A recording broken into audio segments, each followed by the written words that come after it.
प्रसन्नता के साथ आंखें खोल सकते हैं। परम श्रद्धेय परोपकारी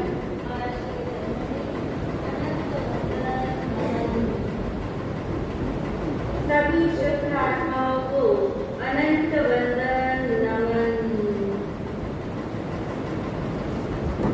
जिन वाणी की एक उद्घोषणा में जिन वाणी कहती है जो आत्मा अपनी बात यानी किसकी बात, आत्मा की बात जो उल्लास पूर्वक सुनता है।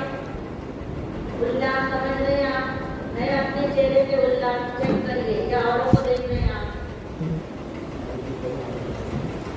व्यवस्था कुछ भी हो, जब आप बैठ गए हैं ना तो आप सिर्फ इधर अटेंशन दीजिए।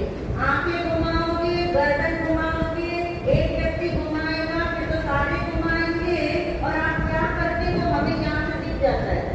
आप कहाँ हो ये भी पता लग जाता है। व्यवस्था अगर हो भी रही है तो करने दीजिए, आप अपने में रहिए, आप इधर देखिए। तभी हम ये बताना चाह रहे हैं जिन वाणी की उद्घोषणा क्या है, जिन वाणी क्या कहती है कि आत्मा की बात को उल्लास पूर्वक सुना जाए। जो व्यक्ति उल्लास पूर्वक सुनेगा, उत्साह से सुनेगा, प्रमाद छोड़ के सुनेगा, बिना आंख बंद किए सुनेगा। जब हम आपकी आंख बंद कराते हैं तब मुझे तो नहीं पता आप करते कि नहीं करते, मगर जब आपकी आंख खुली होती है तब हम ये देख पाते हैं कि आप बहुत जल्दी आंख बंद कर देते हैं। तो हम बारंबार आपको ये बताएंगे, थोड़ा सा टाइम है अपने पास, आत्मा की बात सुननी है हमें, और उसमें भी इधर उधर आप उपयोग देते रहेंगे। इतना क्वालिटी टाइम आप लेके आए हैं तो फिर से हम कह रहे हैं कानों को समर्पित करिएगा, आंखों को समर्पित करिएगा। आपकी कोई जिम्मेदारी नहीं है दाएं बाएं देखने की, आप मात्र इधर सुनिए और बिना आंख बंद किए सुनिए, आपको उल्लास रहेगा। फिर से बताती हूँ जिन वाणी की उद्घोषणा क्या है, जिन वाणी क्या कहती है, आत्मा की बात को जो उल्लास पूर्वक सुनता है, उत्साह से सुनता है, प्रसन्नता से सुनता है, भाव से भीगकर सुनता है, मेरी बात हो रही हो ऐसा महसूस करके सुनता हो, तो उसके लिए जिन वचन है वो आत्मा बहुत शीघ्र बोध को प्राप्त होता है। बोध यानी ज्ञान नहीं, बोध यानी समझ। उसे बात समझ आ जाती है, बात समझ आती तो अंदर समा जाती है, जिसे बोध होता है याद रखिए उसे ही बोधि होती है। बोधि यानी सम्यक दर्शन, उसे ही सम्यक दर्शन ज्ञान चारित्र की प्राप्ति होती है। जिसे सम्यक दर्शन ज्ञान चारित्र की प्राप्ति होती है उसे केवल ज्ञान होता है। जिसे केवल ज्ञान होता है उसे एक दिन क्या मिलता है, मोक्ष। चाहिए मोक्ष, वही तो नहीं चाहिए, तभी ये सारा सीरियल बिगड़ा हुआ है। यदि मोक्ष चाहिए, सिद्धालय चाहिए तो केवल ज्ञान चाहिए, केवल ज्ञान चाहिए तो बोधि यानी सम्यक दर्शन ज्ञान चारित्र चाहिए, और वो चाहिए तो बोध चाहिए, और बोध चाहिए तो कैसे सुनना है, उल्लास पूर्वक। तभी आपको पता है जब हम आपके आंख खुलवाते हैं हम एक शब्द यूज करते हैं, कौन सा वाला, प्रसन्नता पूर्वक आंखें खोले। क्यों प्रसन्नता पूर्वक? ताकि उल्लास भीतर में जाए। उल्लास कैसे आएगा, रुचि से आएगा। अगर आपकी रुचि सुनने की है और आत्मा की बात सुनने की है तो उल्लास आएगा नहीं लगेगा, और ये आपकी रुचि ही आपको अपनी बात समझ में आने के लिए पात्रता तैयार कराएगी। याद रखिए आत्मा की बात सुनने को मिलना, सुनने को आत्मा की बात सुनने को मिलना भी बहुत ज्ञान है। दुर्लभ में कर्म की बातें आपने बहुत सुनी, कर्म कैसे बनते हैं, कर्म से मुक्ति कैसे होती है, कर्म में उद्वर्तन अपवर्तन कैसे होते हैं, सारे कर्म भोगने पड़ेंगे कि नहीं भोगने पड़ेंगे, ये बातें तो हमने बहुत बात सुन ली है। इसके अलावा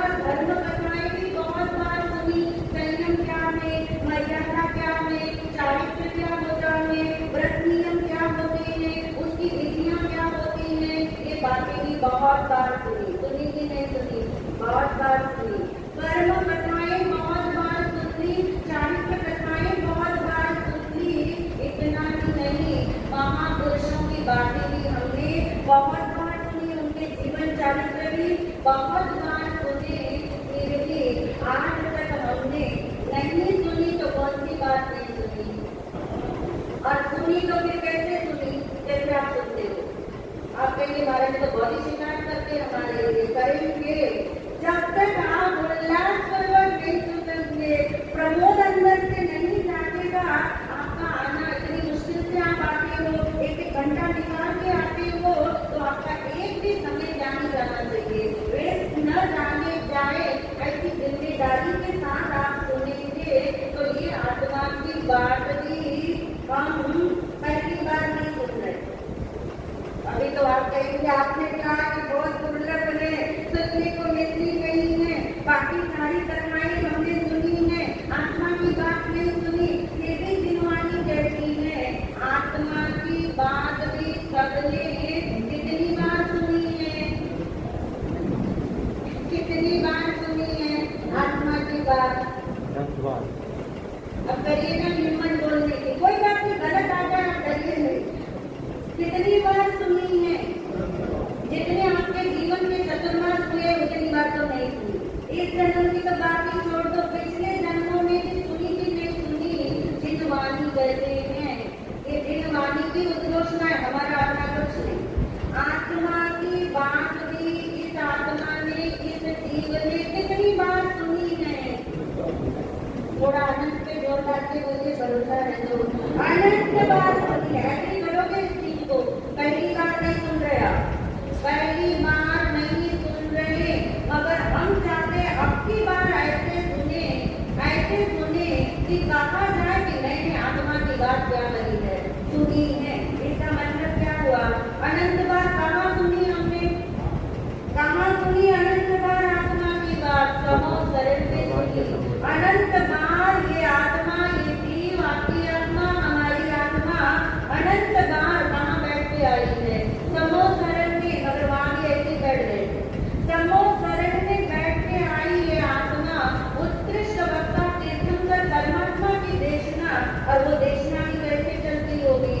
वो देशना भी आपका हो परमात्मा, आत्मा ही परमात्मा में।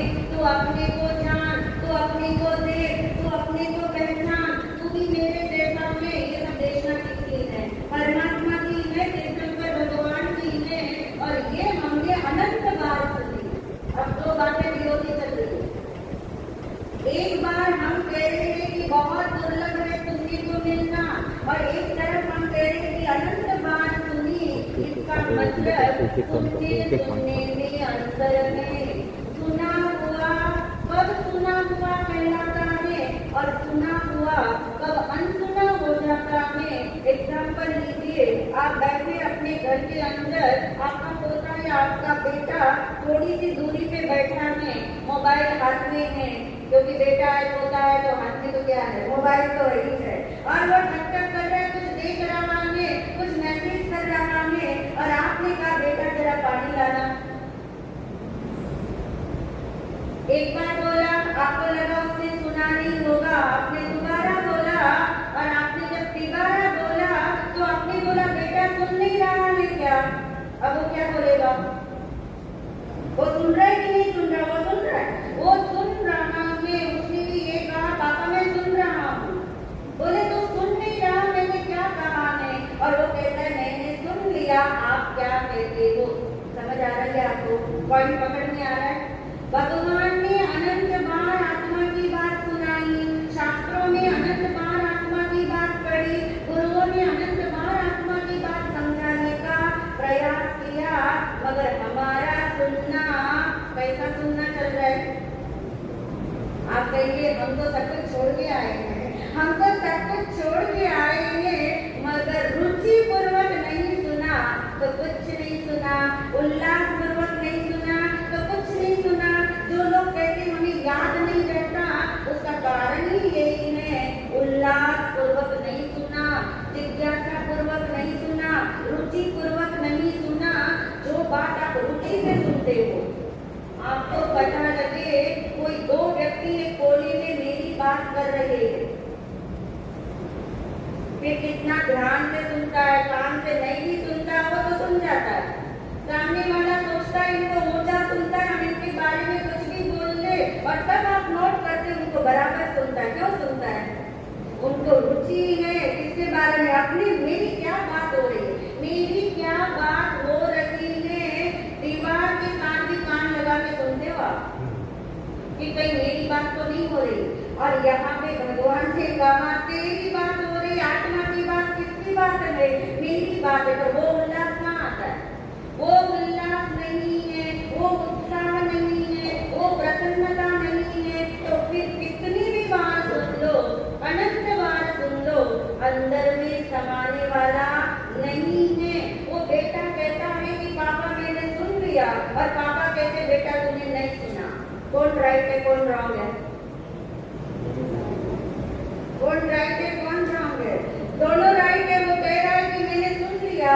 क्या सुन लिया? कि पापा आपने कहा हमें ग्लास भर के क्या लाना है? पानी लाना है। मगर पापा कहते बेटा तुमने सुना नहीं, क्योंकि सुना होता तो लेके आता। आप समझ गए? आप सुना होता तो लेके आता है। सुना हुआ कब कहलाता है? सुना हुआ तब कहलाता है जब अंदर में समाचार। सुना हुआ तब कहलाता है कि जो चीज सुनी जा रही है उस डायरेक्शन में क्या हो, कार्य हो। तो अब हमें ऐसा नहीं सुनना है। कैसा? ये वाले उदाहरण जैसा नहीं सुनना। अनंत बार समोसरण में गए, भगवान की वाणी सुनने गए, कान में पड़ती रही, मगर हम क्या देखते रह गए? समोसरण देखते रह गए। भगवान का मुखमंडल, भावमंडल देखते रह गए। देवता लोग जो नाटक कर रहे होंगे वो देखते रह गए, क्योंकि अंदर की रुचि नहीं जगाई। अब भी अवसर है। भगवान नहीं है तो भी कोई बात नहीं, अभी भी अवसर है, क्योंकि भगवान की वाणी है। भगवान की वाणी को भी उल्लास पूर्वक सुनो। और ये वाणी कौन सी वाणी है? जो आत्मा के बारे में बताने वाली है। तो जब तक उल्लास नहीं जागेगा तब तक बात समझ में आने वाली नहीं है। जिज्ञासा से सुनोगे, रुचि से सुनोगे, प्यास से सुनोगे कि मुझे जानना है। जो आज तक श्रेष्ठ धर्म मैंने नहीं सुना, उस धर्म की बात को मैंने समझना है, तत्पर होके समझना है। तो समझने वाले को ही क्या आता है? समझ आता है। समझाने वाला अच्छा बोल रहा है इसलिए समझ नहीं आता। तीर्थंकर परमात्मा से अच्छा और कौन बोलेगा? तीर्थंकर परमात्मा से अच्छा और कौन समझाएगा? और जहाँ अनंत बार आ गए और फिर भी हमें नहीं समझ आई, तो समझाने वाले की तो कोई बात ही नहीं है। बात किसकी है? अपनी है। तो अपनी जिम्मेदारी लीजिए। ये जिम्मेदारी की बात करती हूँ मैं। ये वाली जिम्मेदारी लीजिए। मुझे सुनना है, आपकी बात ऐसा सुनना है, ऐसा सुनना है कि भीतर समाये बिना रहेगा ही नहीं। तीर्थंकर परमात्मा के समोसरण के तो सुनते सुनते ही जीवों को सम्यक दर्शन और केवल ज्ञान तक हो जाती है। यानी सुनना कितना पावरफुल है। साधनाएं अनंत बार कर लो, किसी सम्यक दर्शन केवल ज्ञान होगा कि नहीं होगा गारंटी नहीं, मगर भगवान की वाणी में वो ताकत है। समझने के लिए बैठोगे, उल्लास से सुनोगे तो अवश्य सबको समझ आएगा। और भगवान की वाणी कहती है, खुद ही प्रश्न है और खुद ही उत्तर है। भगवान ने प्रश्न भी खड़ा किया, उत्तर भी दे दिया। आचरण सूत्र का प्रारंभ ही यहाँ से होता है। तो धर्म की शुरुआत यहीं से होती है। धर्म क्रिया की शुरुआत हमने समझी थी, सत्कर्म की शुरुआत हमने समझी थी। ये किसकी शुरुआत है? धर्म की। जब तक भीतर में ऐसा हमें महसूस नहीं होगा कि ये जो दिखता है ये मैं हूँ कि नहीं हूँ, नहीं हूँ। जो ये मैं दिखता है वो मैं नहीं हूँ। जो मैं हूँ वो चाहे दिखता नहीं है, मगर कोई चीज दिखे नहीं तो वो चीज नहीं होती, ऐसा तो आप नहीं मानते। इसलिए ये तर्क नहीं देना कि आत्मा तो दिखती नहीं, क्या आत्मा की बात करे। ये जीवन में इस जीवन की बातें करो, जीवन को कैसे जीना वो बातें करो। वो तो अनंत बार कर ली, मगर जीवन जैसे जीना है आप कैसे जीते हैं। आत्मा की बात सुन लोगे, जीवन जीना भी आ जाएगा। क्योंकि जीवन भी किसका है? शरीर का जीवन है क्या? सांसों का जीवन है क्या? मन वाणी का जीवन है क्या? जीवन किसका है? आत्मा का जीव का जीवन है। जीवन शब्द भी आपको बताता है जीव का जीवन है। किसका जीवन है ये? जीव का जीवन है। इसका मतलब ही आत्मा, जीव यानी आत्मा ही है। तो आत्मा को ही नहीं समझेंगे तो जीवन जीना भी आने वाला नहीं है। तो प्रश्न भी भगवान का है और उत्तर भी किसका है? भगवान का है। प्रश्न क्या कह रहा है? ओ हम, और उत्तर क्या मिल गया? सो। अब प्रश्न भी मिल गया, उत्तर भी मिल गया, कार्य पूरे हो गए। कार्य पूरे हो गए क्या? एक बच्चे की बात करेंगे ना, गाइड बुक की।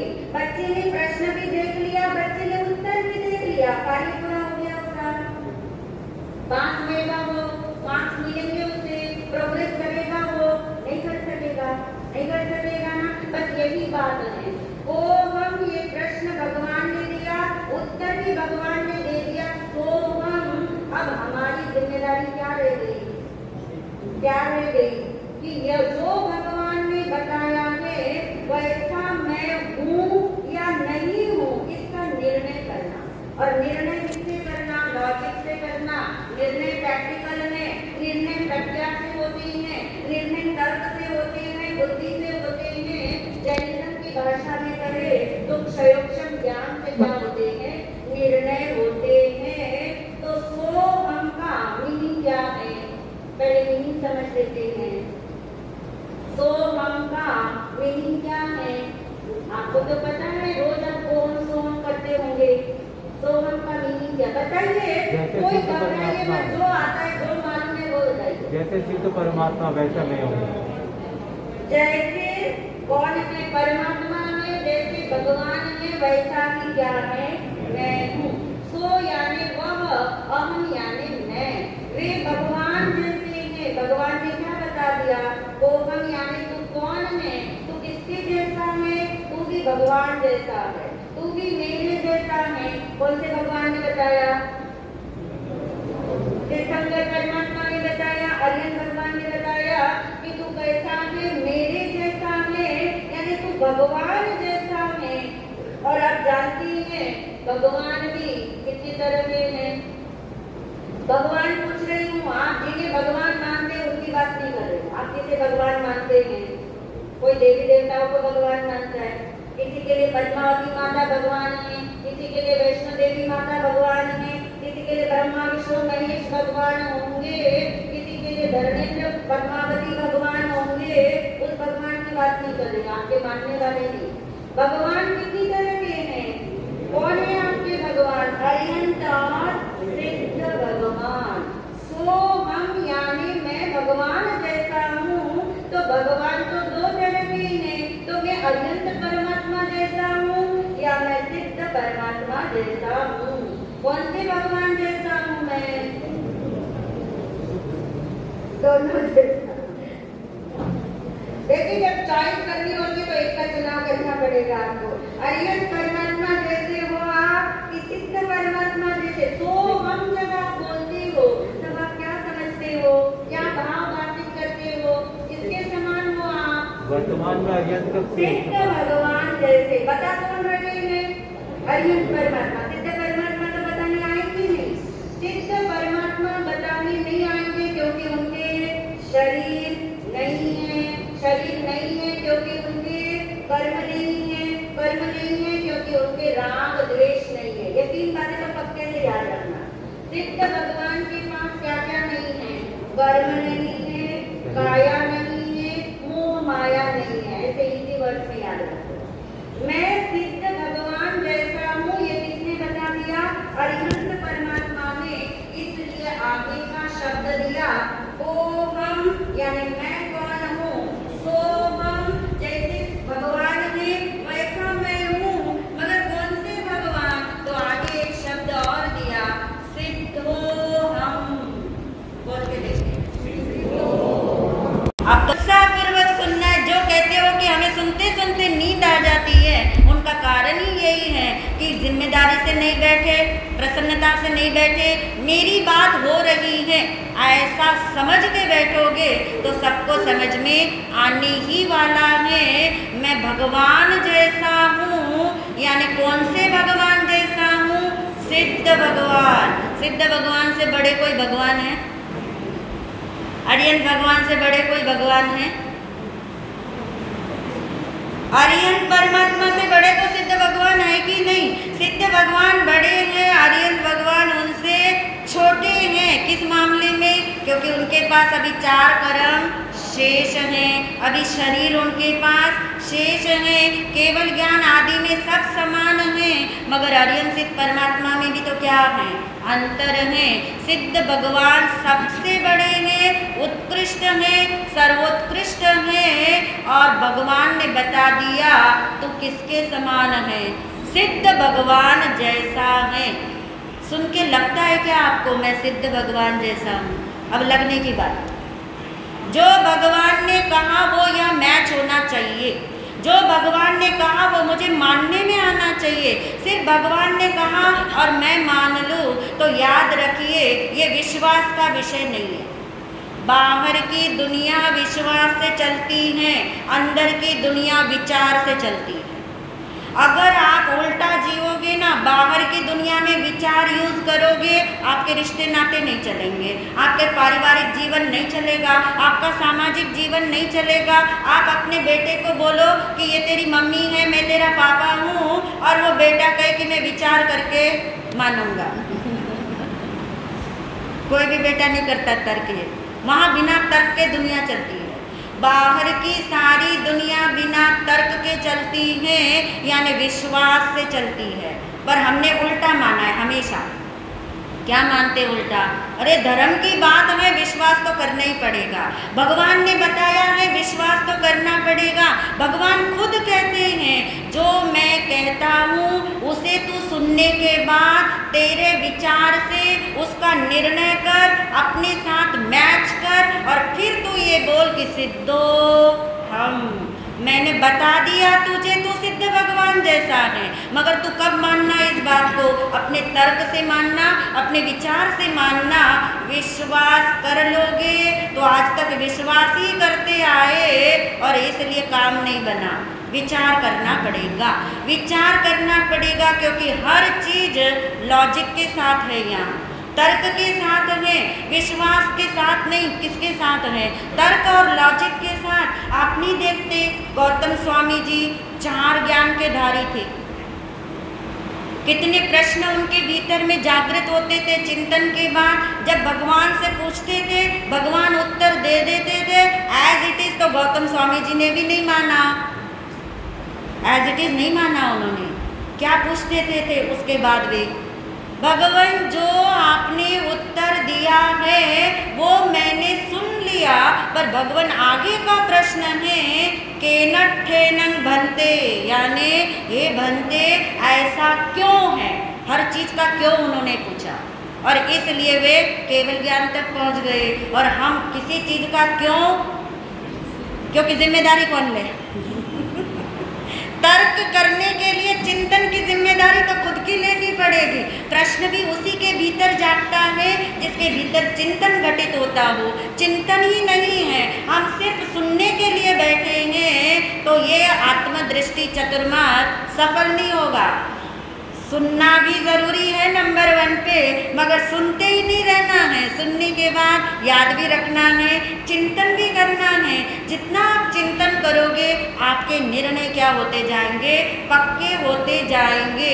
यदि मैं आत्मा सिद्ध भगवान जैसा हूँ, ऐसा मेरे ही भगवान ने बताया, शास्त्र में लिखा हुआ मिला, मगर अगर मैं आंख बंद करके अपने आप से पूछूं कि मैं सिद्ध भगवान जैसा हूँ तो कितनी शर्म आए। अरे सिद्ध भगवान तो कहाँ विराजित है? सिद्धालय में। मैं कहाँ भटक रहा हूँ कि कैसे माने कि सिद्धो हम? भगवान ने बता दिया तू सिद्ध भगवान जैसा है। अगर मैं अपने को मानूं कि मैं सिद्ध भगवान जैसा हूँ तो मुझे यहाँ नहीं होना चाहिए। मुझे कहाँ होना चाहिए? सिद्धालय में। राइट के रॉन्ग? राइट। यदि मैं सिद्ध भगवान जैसा हूँ तो सिद्ध भगवान तो कर्म से 0 है और मैं तो कितने कर्म वाला हूँ? अनंत कर्म है, 8 कर्म तो है ही रहित, इसलिए लज्जा आए कि कहाँ मेरी उपमा दी गई कि तू किसके जैसा है, सिद्ध भगवान जैसा। सिद्ध भगवान के पास शरीर नहीं है, और हम सब कौन हैं? शरीरधारी है, शरीरधारी है, शरीर वाले हैं। और फिर अरिहंत परमात्मा ने फरमा दिया सिद्धो हम, तो सिद्ध भगवान जैसा है। कैसे माने, कैसे माने? सिद्ध भगवान के पास तो कषाय नहीं, राग द्वेष नहीं, और हम दिन रात किस में पड़े हैं? राग द्वेष कषाय के जाल में फंसे पड़े हैं। कैसे बोले अपने मुख से कि मैं किसके जैसा हूँ? पर जो भगवान ने कहा वो तो सच है ना, जो भगवान ने कहा वो सच है। पर जो हम चिंतन कर रहे वो भी सच है, उसमें भी कहाँ गलत है, वो भी सच है। इसके लिए निर्णय करेंगे, लॉजिक के आधार पे करेंगे। सिद्धो हम मैं क्यों हूँ ये समझ आएगा तो इस आत्मदृष्टि चतुर्मास की आईडी आपको मिलेगी। आत्मा स्वयं परमात्मा क्यों है, अप्पा सो परमप्पा क्यों कहा है, क्यों मुझे भगवान सिद्ध भगवान जैसा बताया गया। ये बात जब तक समझ नहीं आएगी तब तक आगे की चर्चा समझ नहीं आएगी। सभी समझने का प्रयास करना, नहीं समझ आए तो क्वेश्चन पूछना बाद में हमें, हम आपको हर तरह से समझाने का यथाशक्ति क्या करेंगे, प्रयास करेंगे। मगर समझना तो खुद नहीं पड़ेगा, समझाने से समझ नहीं आएगा, समझने से क्या होगा, समझ आएगा। इन्हीं भावों के साथ ओम शांति।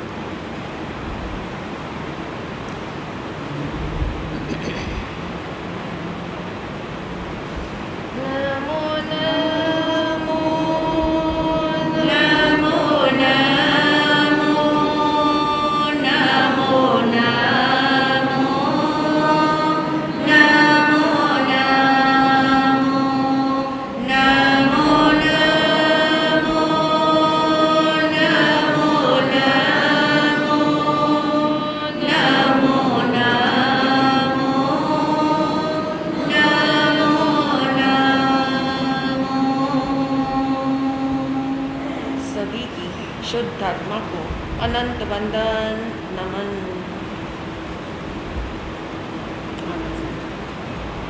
छठ बोला थोड़ा ऊपर।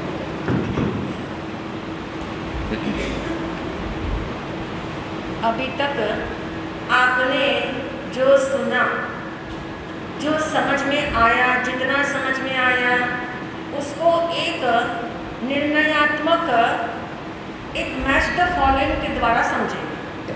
जो सुख का पासवर्ड सब्जेक्ट के ऊपर आपने जितनी इन्फॉर्मेशन आपको मिली और जो इन्फॉर्मेशन ऑलरेडी थी उसके अंतर्गत उसके अंदर कितना हमने निर्णय किया, उसके लिए एक छोटा सा मैच द फॉलोइंग करना है। आपने एक कॉलम के अंदर माइंड के 3 शब्द रखे।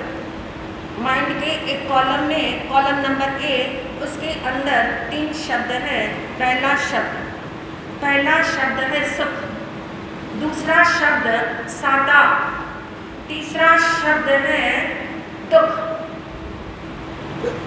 सुख, सादा और दुख, सुख, सादा और कष्ट के। अब कॉलम नंबर बी के अंदर माना हुआ सुख नंबर 1, नंबर 2 माना हुआ दुख, और नंबर 3 जो है वास्तविक सुख। अब मैच करना है, कैसे मैच करोगे? नंबर 1 का शब्द है, आपने सुना सुख, और सुख को मैच करना है कॉलम नंबर बी के साथ। वास्तविक सुख, बहुत सुंदर। यानी जब भी सुख शब्द आपको ख्याल में आए तो सुख यानी तत्काल रिलेट करना वास्तविक सुख। वास्तविक यानी वास्तविक किसको कहते हैं? रियल। रियल, रियल सुख कौन सा है? रियल कौन है यहाँ पे? आत्मा। बाकी सब क्या है? रिलेटिव। मैं रियल हूँ और मेरे अलावा जो कुछ आपको दिखता है वो सब रिलेटिव है। शब्द क्या है? रिलेटिव है। मैं रियल यानी मैं शुद्ध आत्मा रियल हूँ, और मेरे अलावा जो कुछ भी है, जितनी दुनिया में वस्तुएं हैं, जितने लोग हैं, जितने रिश्ते हैं, जितने पदार्थ हैं, जितनी पद प्रतिष्ठाएं हैं, ये सब कुछ क्या है, रिलेटिव के ग्रुप में डाल दो। यानी सुख शब्द जब भी ख्याल में आए तो ये समझना वास्तविक सुख, वास्तविक सुख यानी एब्सोल्यूट सुख, जिसके बाद क्या ना हो, दुख नहीं हो।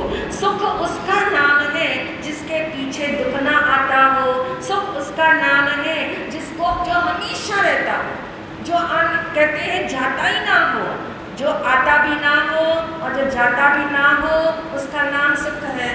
मानोगे? जो आता भी ना हो, जाता भी ना हो, उसका नाम सुख है। तो आपने मैच कर लिया। नंबर 1 सुख शब्द को वास्तविक सुख के साथ आपने क्या किया, मैच किया। नंबर 2 का शब्द था साता, माना हुआ सुख, यानी जिसको हमने मान रखा है, माना हुआ, यानी मेरी बिलीफ सिस्टम के अंदर। मानना शब्द कहाँ होता है, बिलीफ में होता है, जिसको हम कहते हैं मेरी बिलीफ ऐसी है, मैं अपनी बिलीफ से हटता नहीं हूँ, मेरी बिलीफ सिस्टम में शुरू से एक ही बात जमी हुई है, यानी अपनी बिलीफ सिस्टम यानी मान्यताएं जो माना हुआ है। और माना हुआ सुख हमने क्या माना है, जो सादा शब्द से रिलेट करता हो उसको हमने क्या मान लिया, सुख मान लिया। और यहीं से मूल में भूल शुरू कर दी। कहाँ से भूल शुरू हुई है, क्या माना, सादा को सुख मानने की जो भूल कर दी, वहीं से हमारा कहते हैं रॉन्ग सिस्टम शुरू हो गया, रॉन्ग इन्वॉल्वमेंट शुरू हो गया। जब चॉइस रॉन्ग होगी तो आप जानते हैं सारा कुछ जो है मूवमेंट आपका रॉन्ग हो जाएगा। और नंबर 3 शब्द जिसका नाम था कष्ट, माना हुआ दुख। अब आपको इतने अच्छे से ये रिलेट करना आ गया, समझ में आ गया, अब इसको प्रैक्टिस में लाना है, क्योंकि प्रैक्टिस में नहीं आया, समझ में तो आ गया। मस्तिष्क के लॉजिकल सेट के अंदर ये बात समझ में आ रही है। माना हुआ सुख जो है पहले माना नहीं था, अब मिला है। पहले आपके पास वो चीजें नहीं थी। माना हुआ सुख यानी रिलेटिव सुख है, और रिलेटिव सुख जो होता है वो किसी के ऊपर क्या होता है, आधारित होता है। कल बताया था कि रिलेटिव जितने सुख है वो किसके ऊपर आधारित है, किसके ऊपर आधारित है, पर। बहुत सुंदर पर शब्द यूज किया, यानी जिसको हम कहेंगे पुण्य के उदय पर जो कुछ आधारित है वो पर हो गया, क्योंकि पुण्य का उदय हमेशा रहता नहीं है। पुण्य का उदय प्रति समय परत रहा, शब्द है प्रति समय, और समय सूक्ष्म मालूम है आपको कितना सूक्ष्म है, यानी प्रति समय, समय प्रति समय जो है पुण्य का उदय पलट रहा है। हमें तो लगता है हम तो एक जैसे ही तो हैं, कितने सालों हो गए, हमारे तो जीवन में कोई ज़्यादा ऊंच नीच हुई नहीं, कोई बात को छोड़ दो, वरना तो हम एक सुंदर सा जीवन जी रहे हैं। लेकिन नहीं, यदि गौर करोगे, सूक्ष्म दृष्टि से देखोगे तो आप पाएंगे जो कुछ आपको इस जन्म में मिला है उसमें हर बार हर समय वेरिएशंस है, उसमें वेरिएशन होती जाती है, उसमें ग्रेडिंग अप एंड डाउन होती जाती है। आप अपने शरीर को ही देख लो, शरीर को इस समय साता है, और आपको पता है इस समय शरीर को साता है, कोई हेडेक नहीं है और कोई पेन नहीं है, एकदम ठीक इस समय लग रहा है, लेकिन इसका भरोसा है, कौन मानेगा इसका, इसका भरोसा नहीं है। अभी यहाँ से निकलेंगे, पता नहीं कितना जोर से सिर में दर्द हो सकता है, यहाँ से निकलेंगे एक्सीडेंट भी हो सकता है, यहाँ से निकलेंगे और आप गिर भी सकते हैं, कुछ भी हो सकता है। यानी साता शब्द जब भी ख्याल में आए तो आपको रिलेट करना है पुण्य के उदय के साथ, क्योंकि पुण्य का उदय हो तो साता मिलती है। ये हम बचपन से सुनते आए, बचपन से सुना है, पुण्य के उदय से साता मिलती है। तो साता का स्वीकार करना या नहीं करना?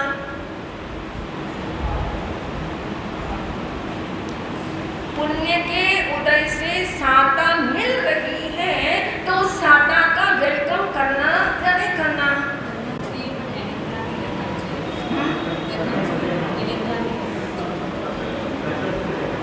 यानी इतना अच्छे से आपको समझ में आ रहा है कि जो कुछ आपको अनुकूलताएं मिली है, किसी को यहाँ स्थानक तक आने के लिए गाड़ी ड्राइवर दोनों मिले हैं, किसी को सिर्फ गाड़ी मिली हुई है, किसी को गाड़ी भी नहीं मिली है, उनको साइकिल रिक्शा में आना पड़ता है, कुछ लोग पैदल भी चल के आ जाते हैं। अब इससे हम क्या कहेंगे? साता का अलग अलग उदय है। जो रोज गाड़ी और ड्राइवर के साथ आते हैं उनका भी रोज रोज उदय क्या हो रहा है? पलट रहा है। कभी तो ऐसा होगा कि ड्राइवर ही नहीं आएगा, फिर क्या हुआ? क्या रिलेट करोगे?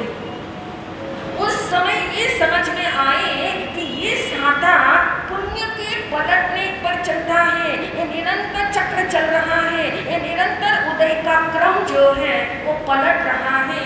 इसलिए एक जैसा जो सुख नहीं रहता हो उसका नाम जो है साता असाता हम दे देते हैं। इसलिए जब कोई व्यक्ति कहता है मैं धनवान हूँ, इसलिए मैं बहुत सुखी हूँ। अब इस सेंटेंस को हम थोड़ा सा क्रैक करें, थोड़ा सा समझें। मैं धनवान हूँ इसलिए मैं सुखी हूँ। अब इसको थोड़ा सा एनालाइज करें। आप कैसे करोगे? मैं धनवान और मैं सुखी, इसको क्या है? ये सही लग रहा है आपको? अब देखिए, फॉर्मूला से तो आपको सही नहीं लगा, कॉन्सेप्ट से आपको नहीं सर, प्रिंसिपली आपको बात सूट नहीं कर रही, प्रिंसिपली लग रहा है कि ये ठीक नहीं है, मैं धनवान और मैं सुखी। इसका कहीं मैच नहीं है, प्रिंसिपली मैच नहीं है। लेकिन अभी हमने ओढ़ा हुआ जो कुछ हमारा है, जिसको हम रॉन्ग बिलीफ कहते हैं, वो रॉन्ग बिलीफ के कारण हम कहते बात सही है। देखिए, कई बार कई जगह पे जाना होता है और जब पूछते हैं इस अशोक विहार के अंदर कितने घर है, जो भी नए महाराष्ट्री आते होंगे पूछते होंगे कितने यहाँ पे फैमिलीज रहती हैं, और कहते 200-250 घर यहाँ पे हैं। बहुत अच्छी बात है, अच्छा ठीक है, इतनी अच्छी कहना चाहिए संख्या में आप लोग रहते हो। तो फिर आगे कहा गया, महाराष्ट्र को परिचय दिया गया कि जितनी फैमिलीज हैं उसमें से 75 से 80% जितनी फैमिली सुखी है। अब एडजेक्टिव लगा दिया, क्या एडजेक्टिव लगा दिया कि इतने लोग सुखी हैं। अब महाराष्ट्र क्या समझेंगे सुखी से? भूपेंद्र जी, जब परिचय दिया जाता है, क्षेत्र में जाते हैं तो इतनी घर है, सबकी धर्म श्रद्धा बहुत अच्छी है, इतने लोग सुखी हैं। सुखी से अभिप्राय उनके घर में क्या है? सुविधा के साधन है, उनके घर में अनुकूलता के साधन है, उनके जीवन में ब्रेड बटर के लिए ज्यादा उनको जो है ब्रेड बटर उनका इतना वेल सेट है कि उनको कोई मुश्किल नहीं, उनको डे टू डे की चिंता नहीं है। ऐसा कहने का अभिप्राय जब कहा जाता है हमारे यहाँ पे इतने लोग सुखी हैं, या किसी के बारे में कोई राय देनी हो, कोई पूछने आता है ओपिनियन, आप उनको जानते हो और आप कहते हैं हाँ अच्छे से जानते हैं, बड़े अच्छे लोग हैं, बड़ा अच्छा उनका सब कुछ है, ये किस बेस पे कहते हैं हम? आप देखिए हमारा मिथ्याक्रम कितना फैलाते हैं, हमारी रॉन्ग बिलीफ कितनी हमारे अंदर घुसी हुई है। हमें ये समझ में आता है किसी के पास 4 गाड़ियां हैं यानी वो क्या है? सुखी है। किसी के पास यदि 4 नौकर घर में हैं हम कहते सुखी है। लेकिन भगवान महावीर की वाणी कहती है यहाँ सुख का और अनुकूलता का कोई रिश्ता नहीं, सुख और अनुकूलता का कोई रिश्ता नहीं है, सुख और साता का कोई रिश्ता नहीं है। ये जो कुछ आप बताना चाहते हो समझ में आ रहा है कि यदि किसी के पास यदि जीवन जीने के लिए कुछ साधन सामग्री एक्स्ट्रा है, ज्यादा है, फालतू है, जितना चाहिए उससे अधिक है। वो किसके कारण है? पुण्य के उदय के कारण है। और वो उदय में आपको दिख रहा है कि व्यक्ति बड़ा अनुकूल है, व्यक्ति के पास बड़े साधना के साधन है, लेकिन उसका अर्थ आप ये घटित ना करें कि वो व्यक्ति क्या है? सुखी है। क्यों? क्योंकि सुख का संबंध किससे नहीं है? सुख का संबंध किससे नहीं है? अब देखिए, साता से नहीं है। अब आप जानते हैं साता का संबंध कौन से कर्म से है? पुण्य कर्म से है, पुण्य के उदय कर्म से है, समझ लीजिए। अब आप देखिए और गहराई में जाए, 8 प्रकार के कर्म आपको मालूम है, और 8 प्रकार के कर्म में से कौन से कर्म का उदय है जो आपको साता देता है?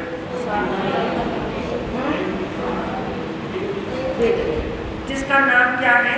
साता वेदनीय कर्म। साता वेदनीय कर्म के उदय से साता मिलती है, और वो साता वेदनीय कभी भी असाता में क्या हो सकता है? पलट सकता है। असाता वेदनीय कर्म के उदय से असाता मिलती है। तभी आप महाराष्ट्र के पास जाते हो, क्या हो? सुख साता शब्द क्या है? सुख साता पूछते हो। इसका अर्थ ये है, सुख जो है वो अलग है, साता जो है अलग है। अब सुख शब्द ऐसे जोड़ दिया गया है, सुख के बारे में तो कोई पूछ ही नहीं सकता, क्योंकि सभी कोई, हर कोई आत्मा कैसा है? सुखी है या नहीं?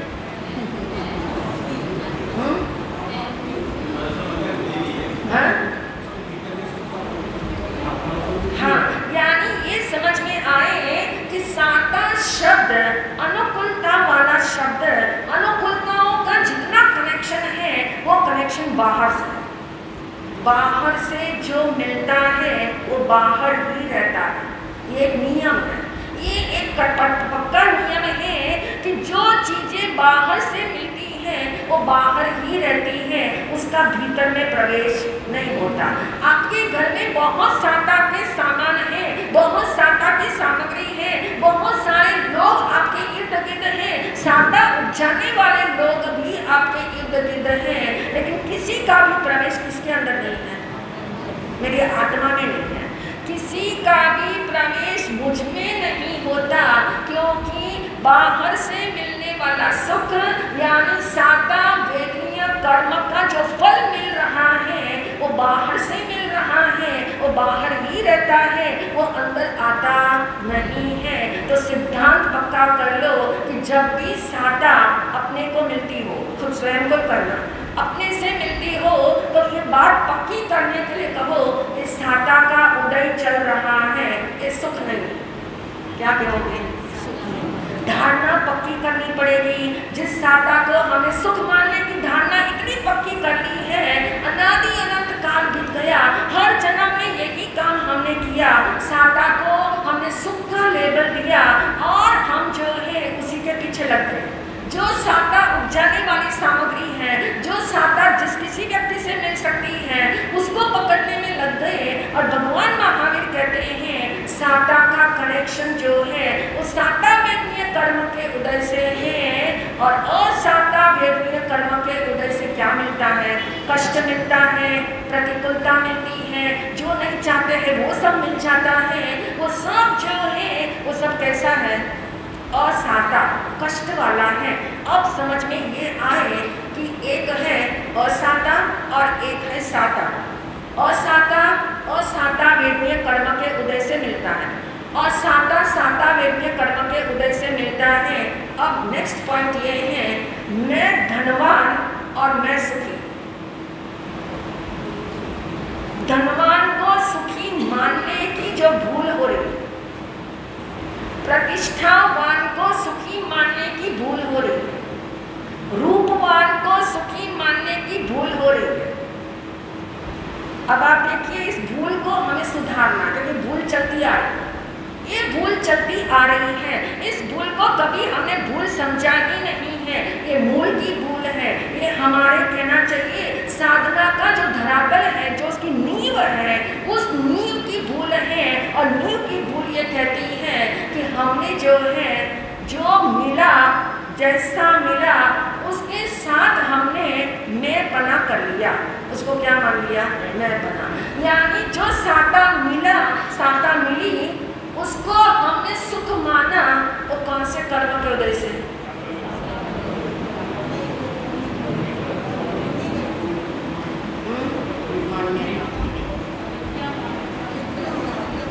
यानी दर्शन मोहनीय कर्म के कारण हमने साता को सुख का लेबल दिया। इसके कारण दर्शन मोहनीय, दर्शन मोहनीय क्या करता है? दर्शन मोहनीय क्या करता है? मिथ्या मान्यता। दर्शन मोहनीय के कारण हमारे अंदर रॉन्ग कॉन्सेप्ट तैयार हो गया कि जो साता मिलती हो, जो साता के साधन हो, उसका नाम सुख है।